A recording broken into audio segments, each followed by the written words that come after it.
প্রথমত এই যে লোগোটা আমাদের কাছে আছে এটার জন্য আমরা প্যান টুল দ্বারা একই রকম শেপ তৈরি করব।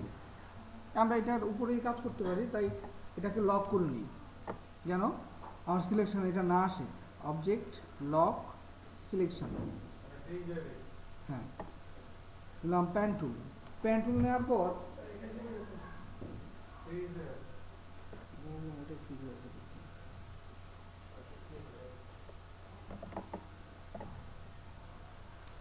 প্যান টুল নেওয়ার পর এখানে ফিল কালার দেওয়া আছে। তো ফিল কালার নিয়ে যদি কাজ করেন পরবর্তীতে ওই পরের দাগগুলো দেখা যাবে না। ঠিক আছে, লাইন কালার নিয়ে নিতে হবে, কিন্তু ফিল কালার যেন না থাকে। তো এখানে একটা ব্যাপার দেখেন, বর্তমানে এই অংশটা ফিল কালার দেওয়া আছে, স্ট্রোক কালার নান, মানে স্ট্রোক কালারটা নাই। আমি এটা ঠিক উল্টাটা করতে চাই, তাই এই যেখানে যে অ্যারো চিহ্নটা, এই অ্যারোর মধ্যে ক্লিক করলে এটা শিফট হয়ে যাবে। যেটা ফিল কালার ছিল ওটা স্ট্রোক কালারে চলে যাবে, আর স্ট্রোকে যা ছিল ওটা ফিলে চলে আসবে।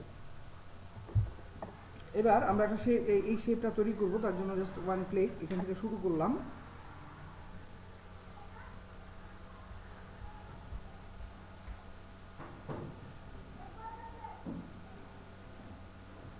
ওকে,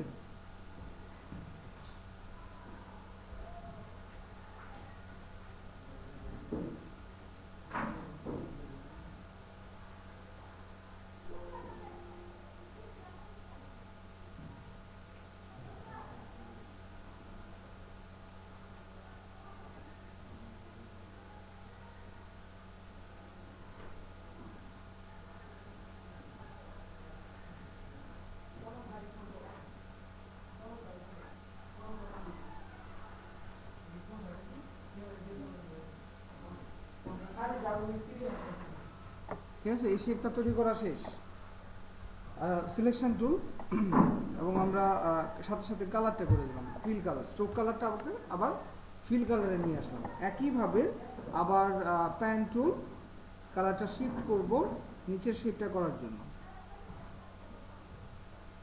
শেপ তৈরি করার ক্ষেত্রে যে ব্যাপারটা সবচেয়ে গুরুত্বপূর্ণ, যে ক্লিক অ্যাঙ্কর, ক্লিক করলে তো অ্যাঙ্করগুলো আসে, যত কম অ্যাঙ্কর নেওয়া যায়, যত কম অ্যাঙ্কর নিয়ে কাজটা কমপ্লিট করতে পারবে।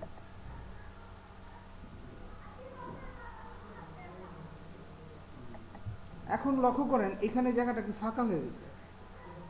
এটা এডিট করার জন্য কিবোর্ড থেকে কন্ট্রোল ধরলাম, হ্যাঁ, ধরে এটাকে আরেকটু নিচে নামায় দিব। আবার ওই দিকটাও দেখতে হবে ওটা যেন ঠিক থাকে। আবার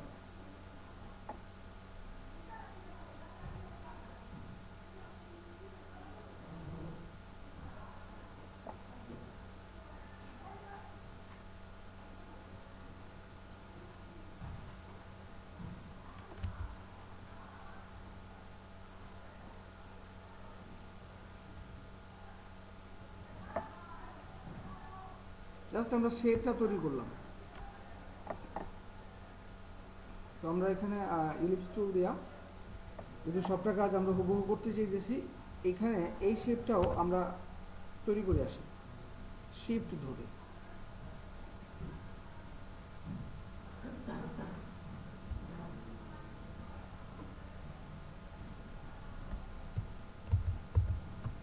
copy, paste in back, alt shift, সব দিকে সমানভাবে বড় করার জন্য।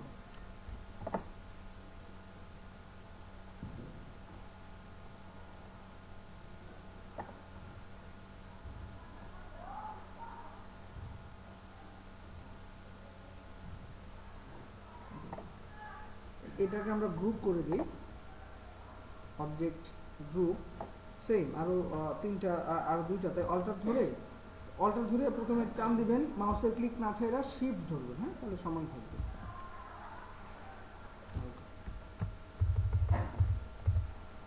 এখন আমরা একটা কাজ করি, আমরা টোটাল কাজটাকে শিফট ধরে নিচে নিয়ে আসলাম, বাকিটা যেন হুবহু করা যায়।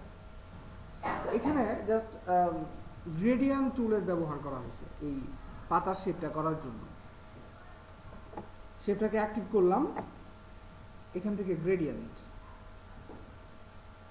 সাথে সাথে গ্রেডিয়েন্ট প্যালেট অ্যাক্টিভ হইল। তো লক্ষ্য করেন এই পাশটায় এক ধরনের কালার আর নিচের দিকে একটু ভিন্ন ধরনের। তো এখানে আমরা স্লাইডারটাকে ধরবো এবং কালার চেঞ্জ করে দেব,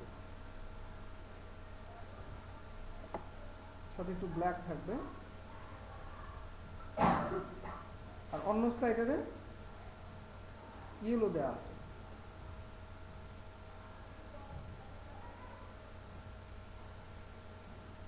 এরকম। তারপর অ্যাঙ্গেল সিলেক্ট করে আপ এরো অথবা ডাউন এরো, তাহলে এটা ঘুরবে। আমি ইয়েলোটা উপরের দিকে নিব, যখন উপরের দিকে ইয়েলোটা চলে যাবে তখন ক্লিক ছেড়ে দিব।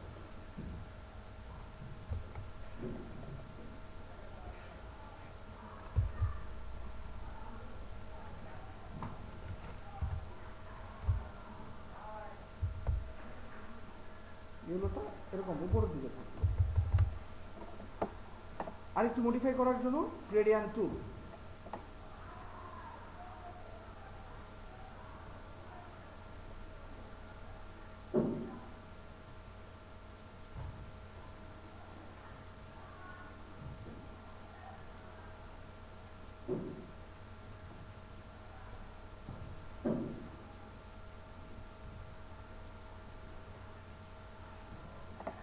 এটা এরকম রাখলাম। বাকিটার ক্ষেত্রেও সেম গ্রেডিয়েন্ট, এই কালারটা এখানে আরেকটু ডিপ করা হয়েছে।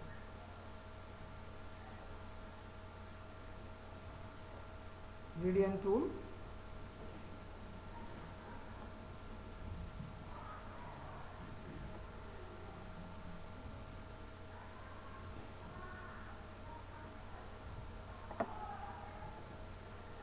সবশেষ নিচে শ্যাডো দেওয়া হয়েছে তিনটা, এই শ্যাডোগুলোও ইলিপস টুল দিয়ে দেয়া। আমরা জাস্ট একটা শ্যাডো তৈরি করি,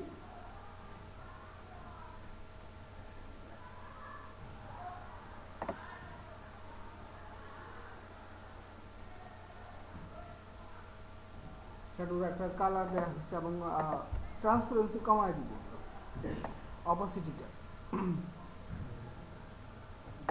object arrange send to back, কেন পিছনে চলে যায় যেহেতু এটা শেড।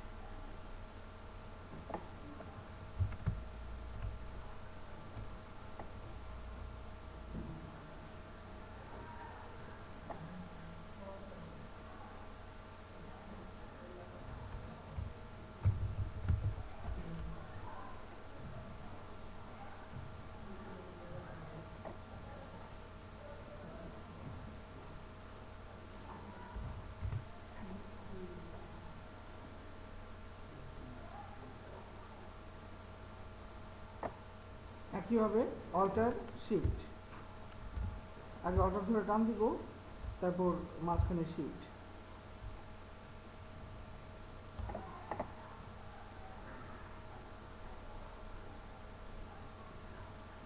কাজটা অনেকটা এরকম।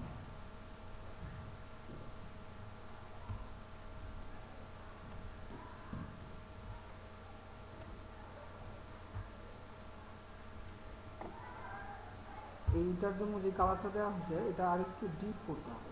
ডিরেক্ট সিলেকশন ধরে শিফট ধরে প্রত্যেকটা সেম কালার যেখানে আছে সেম কালারের মধ্যে ক্লিক করে আমরা কালারটা আরেকটু ডিপ করে দিব।